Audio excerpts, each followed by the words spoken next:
mag-harvest tayo ngayon. Ito ay harvestin na natin. Ha?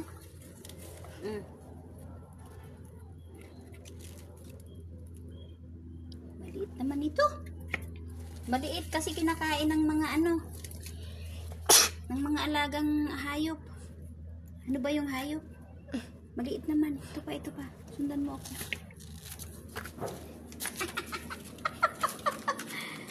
Tarzan, hari ng kagubatan.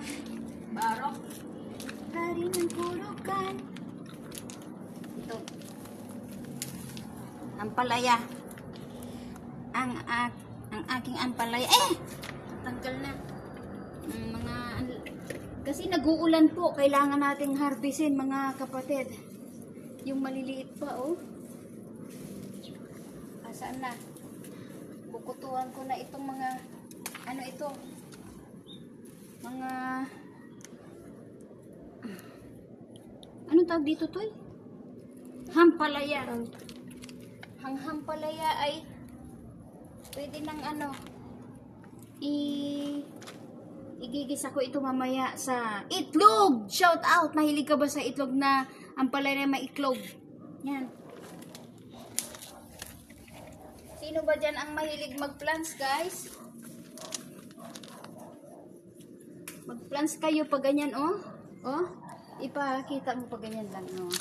Gumawa kayo ng ganyan, guys. Meron kayong aanihin. Ako dito halos hindi bumibili ng gulay kasi nagpa-plants ako. Meron kayong plants, meron kayong kakainin. Vegetable. Ayan. Kasi nag-uulan-ulan, maaano siya.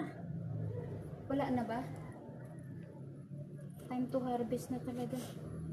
Ang ating mga shout out sa mahilig magkaon ba? Kaon. Sa Bisaya, magkaon ng ampalayang may iklog. Gustong-gusto ko yon.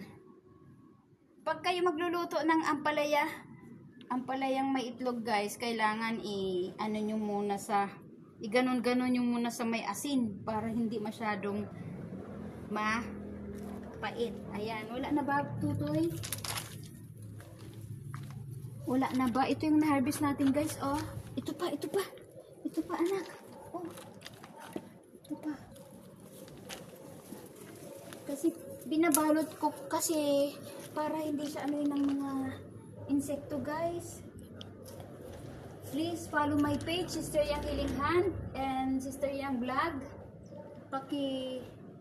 Kalat ang aking panggagamot. Ano pa? Wala na ba tayong harvestin? Ha? Harvestin natin. Ito yung na-harvest natin, guys. Oh. Tignan natin kung may bunga na ba yung okra natin dito.